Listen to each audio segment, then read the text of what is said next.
My name's Andrew. I'm 43, and for 5 years I paid for everything. Not part of everything. Not half. All of it. The rent every month without fail.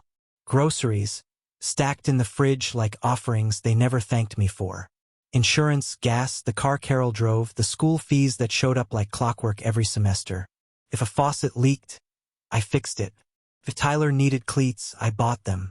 When Lucas cracked his phone screen twice in 1 year, I didn't blink. Just paid.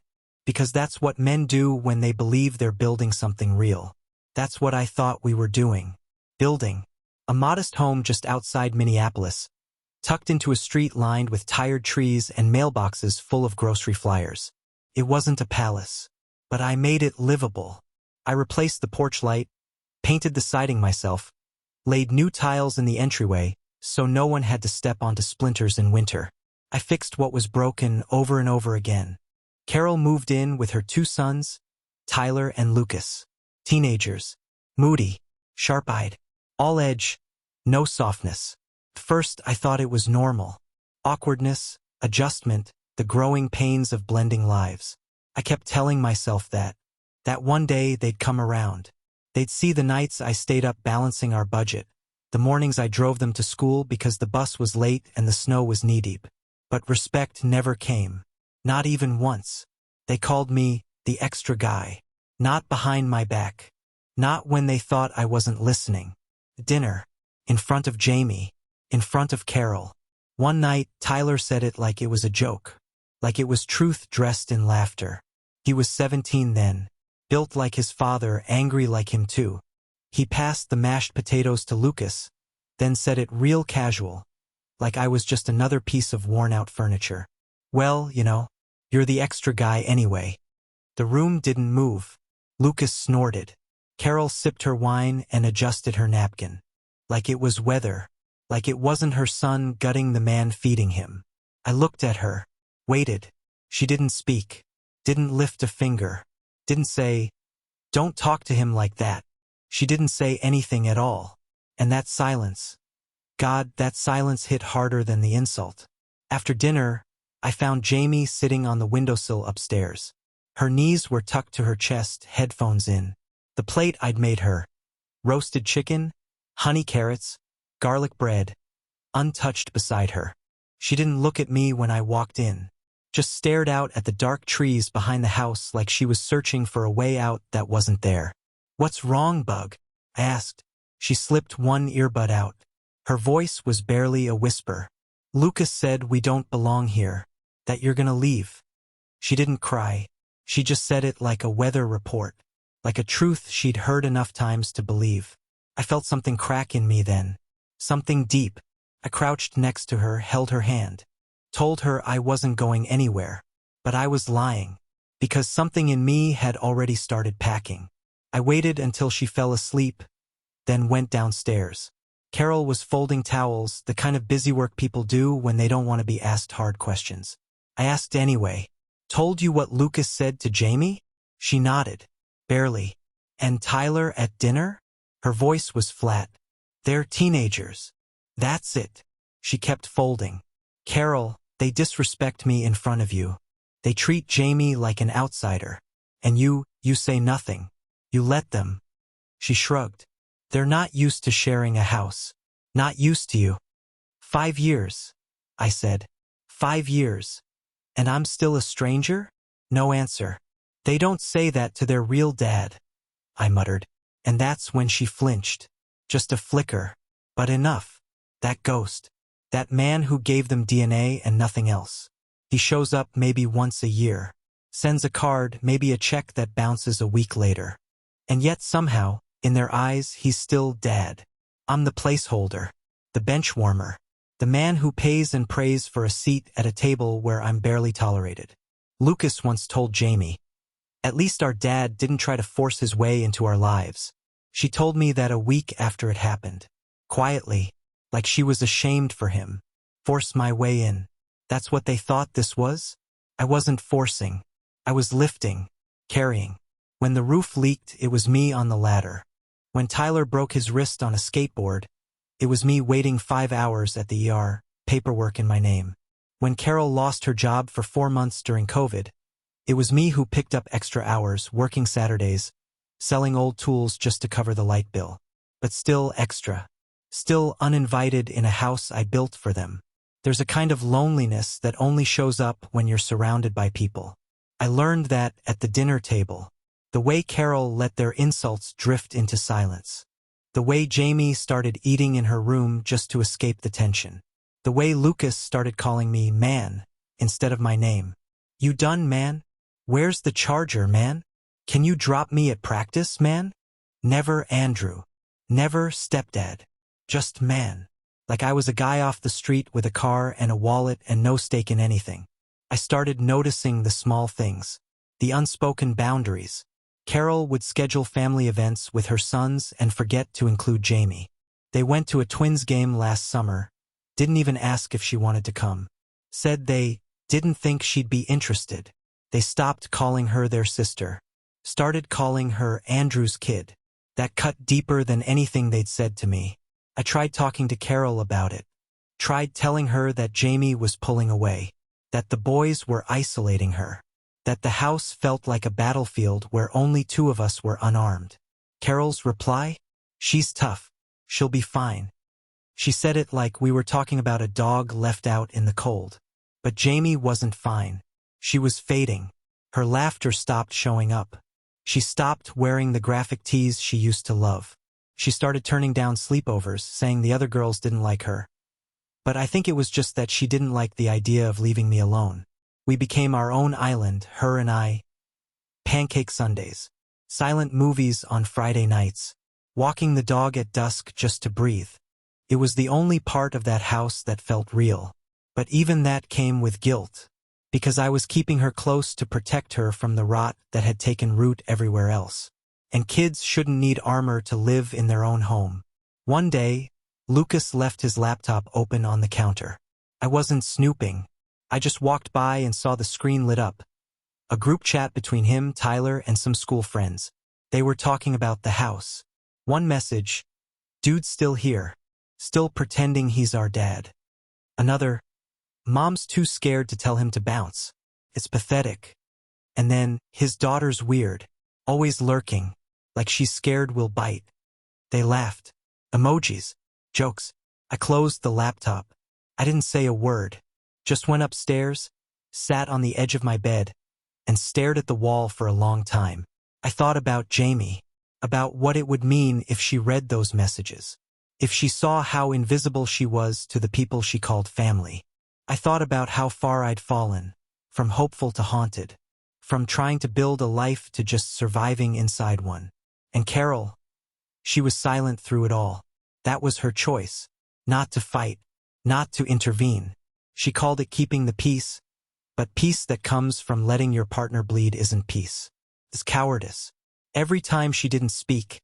Every time she let a moment pass without correction. The boys grew bolder. And I grew colder. Not out of malice. Out of self-defense. You can't keep pouring from a cup they keep knocking over. 5 years. That's how long I carried that house.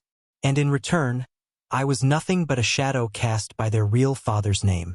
A man who left them behind but still stood taller in their eyes than I ever could. The breaking point didn't come with shouting. Came with roast chicken. I remember everything about that Sunday. How I marinated the meat the night before. How I got up early to peel potatoes and slice sweet corn fresh off the cob. The kitchen smelled like effort. Like trying. I was still trying even then. Even after everything. I set the table early. Clean napkins. Water glasses chilled. I called them down the way I always did. Upbeat. As if saying it with enough cheer would bend the mood into something less brittle. I served plates myself. Lucas sat with headphones half on. Tyler thumbed through his phone. Carol lit a candle and said we should make more time for family dinners. I didn't laugh. I passed the potatoes. Complimented Lucas on his driving progress. He'd just started taking lessons. Said he felt comfortable behind the wheel, which surprised me. I hadn't seen him drive once. He nodded, then said, without looking up, "My real dad's gonna teach me the important stuff." The sentence just sat there. Carol cleared her throat. Said nothing. I set my fork down. Not hard. Not dramatic. Just slowly. Tyler leaned back in his chair. Smirked. That same smirk from the mashed potatoes incident. Why bother? He said, still chewing. You're just the extra guy. And there it was. No mask. No pretense. Just truth. Carol stared at her plate like it was an old photo she couldn't look away from. Lucas put his headphones back on. The candle flickered. Jaime, seated beside me, stared straight ahead. Her mouth set in that tight line she uses when she's trying not to cry in public. I stood up. Didn't yell. Didn't curse. Just walked to the counter and picked up my phone. Dad? Jaime asked quietly. It's okay, I told her. My voice was calm. I wanted her to remember that part. That when I finally acted, I did it without heat. Just clarity. I opened my banking app. One by one, I canceled every automatic payment. Rent, electric, gas, groceries, water, Carol's car insurance, school fees, health premiums, phone plans. Gone. Every single one. My thumb moved steadily across the screen while the house stayed hushed. Like they were afraid to breathe until they knew what I was doing. Andrew? Carol asked, half standing. I held up a hand. Give me a minute. Jaime reached for my arm. I let her hold it. She was shaking, just a little, like she knew something irreversible was happening, and that it wasn't wrong. When I finished, I locked the screen and set the phone down beside my plate. The food had gone cold. The chicken skin had curled slightly, drying in the air. Carol opened her mouth again, but I beat her to it. We have 14 days, I said, until the landlord posts an eviction notice. Technically, they'll give 30, but by day 15, there'll be papers. Lucas yanked off his headphones. Wait, what? Tyler scoffed. You're not serious. I met his eyes. I'm not your father, remember? So this isn't my responsibility. You made that clear. Carol's voice finally broke through. You can't just, Andrew, the kids are not kids anymore, I said, sharper than I meant to. They're old enough to know what they're saying, old enough to understand the weight of it. And you're old enough to know better than to let it keep happening. Her face flushed. She looked at Jaime, then back at me. This is petty. No, I said. This is peace. Jaime stood, quietly took her plate to the sink. Didn't say a word. I followed her upstairs. Packed our bags that night. Clothes, documents, the old stuffed rabbit Jaime still slept with when she had nightmares. I moved methodically. No panic. No noise. Just packing like I was done pretending. I had scanned everything already. Every receipt. Every invoice. Furniture, electronics, kitchenware. Jaime's bed set. The TV. The couch. Even the coffee maker I bought last winter because Carol said the old one made her sick. I uploaded it all to a shared drive. Sent the link to Carol's email with a subject line that read, Property inventory. Items removed October 12th. There was no body in the message. No explanation. She knew what it meant. The movers came Tuesday. Jaime stayed home from school to help. Lucas was still asleep. Tyler was out. Carol tried to block the front door until I showed her the receipts. These things were gifts, she argued. No, I said. They were investments. You can't just take. I didn't take anything that wasn't mine. She stood there in a robe, hair wet from a shower she must have thought would wash off Sunday. Her mouth worked like she wanted to scream but didn't know what pitch would reach me. Tyler came home mid-load, watched us from the sidewalk. You're seriously doing this? He asked. I looked at him. You called me the extra guy. I'm just acting like one. He shook his head. This is so petty. It's pathetic. Lucas peeked through the window. I could hear him on the phone, probably telling someone what a joke I was. I turned back to Tyler. You're right, I said. Karma's petty, and it has my new address now. Carol didn't follow us to the car. Didn't beg. Didn't apologize. She just stood on the porch in silence. Jaime sat beside me, clutching her rabbit. I drove without music. The movers would meet us at the new place. As we pulled onto the highway, Jaime finally spoke. Is it okay to be happy? I glanced at her. She stared out the window, eyes unreadable. Because I think I am. I reached for her hand, held it as we crossed the bridge out of that part of our lives. That night, we ate fast food on the floor of our new apartment. No table yet, no chairs, but there was peace, real peace, the kind you only notice after years of noise. And in the silence between us, I realized something. They hadn't rejected a man. They'd rejected a foundation. Now they'd learn what it felt like when the floor disappeared. The new place was small. 2 bedrooms, 1 bathroom, laminate floors that curled in the corners. The furnace made a clunking sound like a dying cough, and the upstairs neighbor walked like he was stomping on glass. But the walls were ours. Every inch of it paid, earned, chosen. There were no ghosts in that apartment. No tension humming under the dinner table. No looks exchanged like weapons. Just air. Jaime decorated first. Her room was a collage of things that made her feel real again. Twinkle lights above the window. A bookshelf arranged in rainbow order. A corkboard with movie tickets, photos, sticky notes I'd left her years ago. Crushed the math test. Or, Dad loves you. Even when you forget your lunch. She pinned them all like they were proof. Maybe they were. I bought her a desk off Craigslist, sanded it down, painted it a soft teal. She squealed when she saw it. Said it looked like something from a Pinterest board. I laughed. First time in months. I didn't miss the old house. Not the tension. Not the swallowed words. Not the way Carol moved through the kitchen like a diplomat. Always balancing alliances. Always choosing silence over backbone. I missed nothing. Except maybe the idea that I'd once believed it could work. 2 weeks after we moved, I started getting emails. Bills I no longer paid were coming due. Notices forwarded to my inbox out of habit. Still addressed to Andrew. But they weren't mine anymore. Water bill, overdue. Electric, final warning. Car insurance, lapsed. I deleted them all. Not out of spite.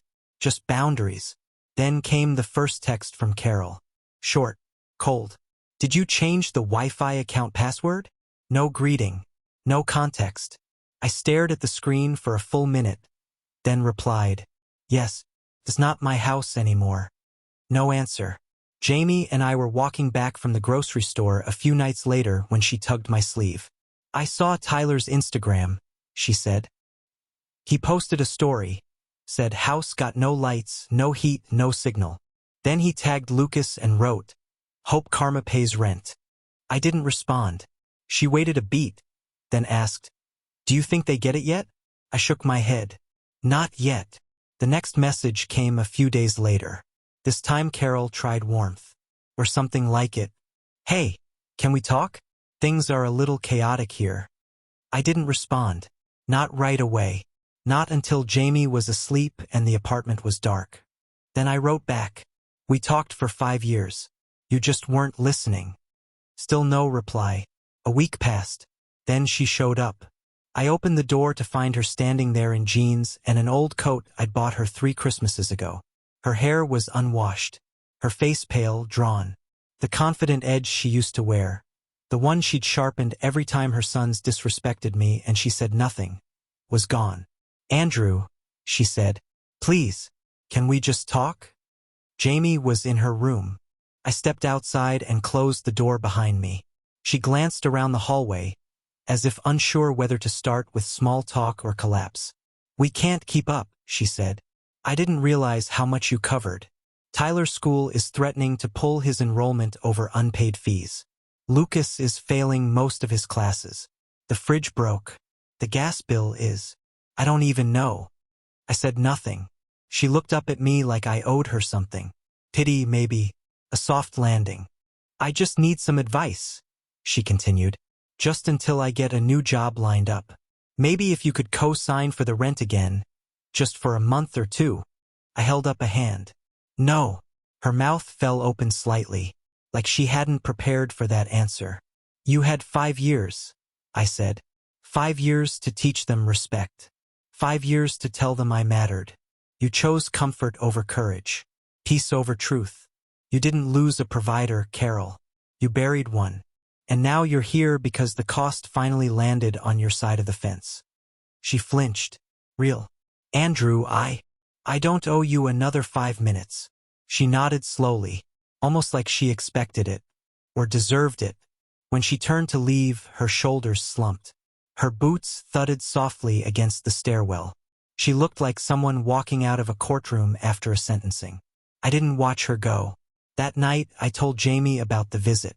She didn't say anything at first, just pulled her blanket up to her chin. Then she whispered, "Good." I asked what she meant. "I used to think something was wrong with me," she said. "Like, maybe I was hard to like, the way they looked at me, like I was in the way." "You weren't," I said. "I know," she said. "Now I know." She rolled over. I stayed in her room a little longer, just to listen to her breathing. Just to remind myself that some things, the right things, can still be protected. A few days later, Tyler texted me. First time since we left. Real mature move. Cutting us off. I didn't reply. He followed up. "Lucas might drop out. Hope that feels good." Then, "You could have been the bigger man." I laughed. The bigger man. As if 5 years of swallowing disrespect, paying for everything, fixing what they broke, feeding kids who spat in my face, as if that wasn't big enough. No. What they meant was, keep paying while we disrespect you. They didn't want a man. They wanted a martyr. I deleted the texts. Then came Lucas. Email this time.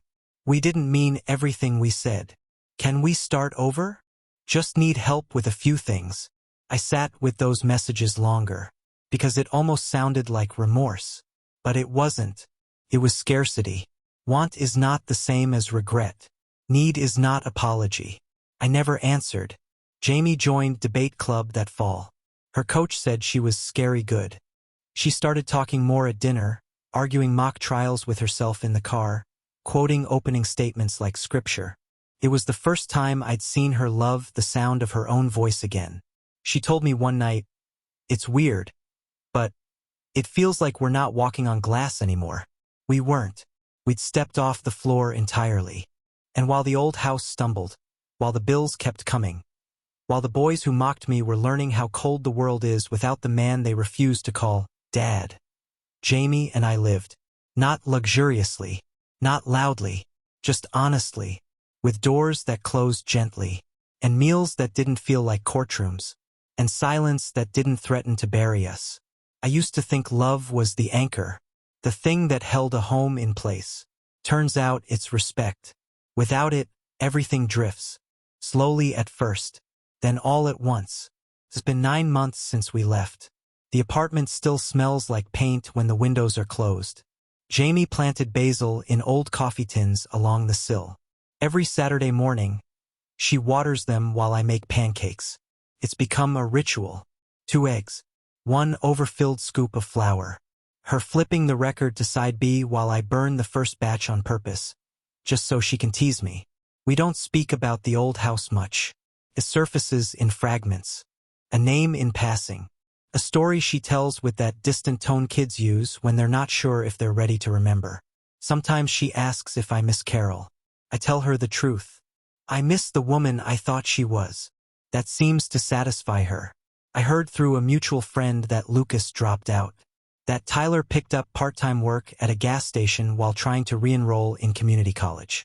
Carol found a temp job but lost it when the company downsized. They've moved twice since the lease was pulled from under them. Last I heard, they were in a rental near the train tracks. One of those places where the paint flakes inside the cabinets and the oven only works if you kick it. None of it gives me pleasure. There's no victory in watching people fall. But there is clarity.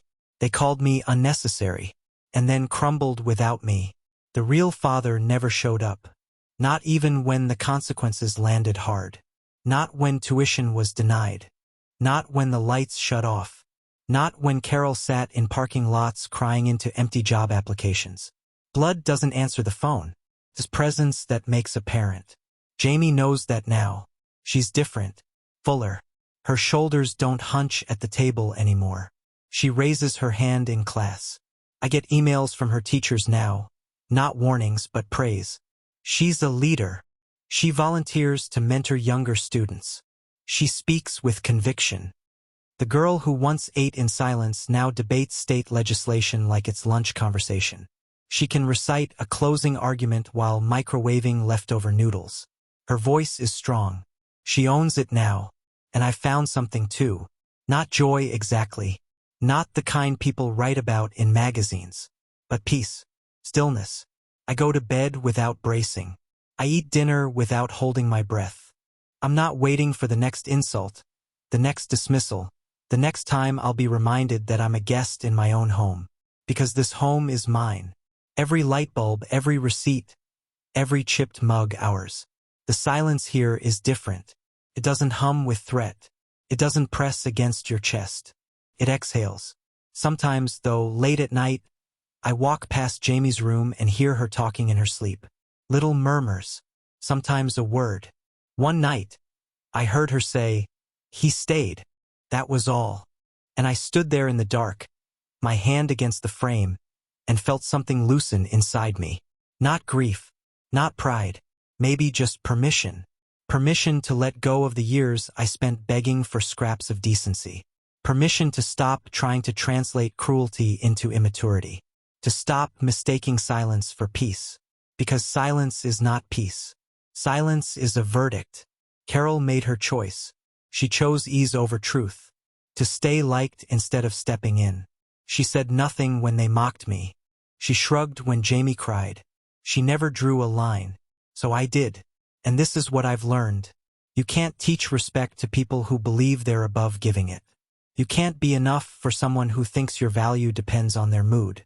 And you should never stay in a house where your child has to wonder if she's allowed to exist without apology. I didn't leave to punish anyone. I left to survive. And in leaving, I gave Jaime the kind of example I wish someone had given me when I was her age. That dignity matters. That sacrifice must have boundaries. That love without respect isn't love. The servitude. I kept a journal the entire time I lived in that house. It sits on my bookshelf now. Spine cracked from all the nights I poured truth into it when I had no one else to speak to. I read it sometimes, just to remind myself I didn't imagine it. That the years I lost in that house were real. That the cuts were deep. But I also read it to see how far we've come. From cold meals eaten in silence, to pizza nights on the floor.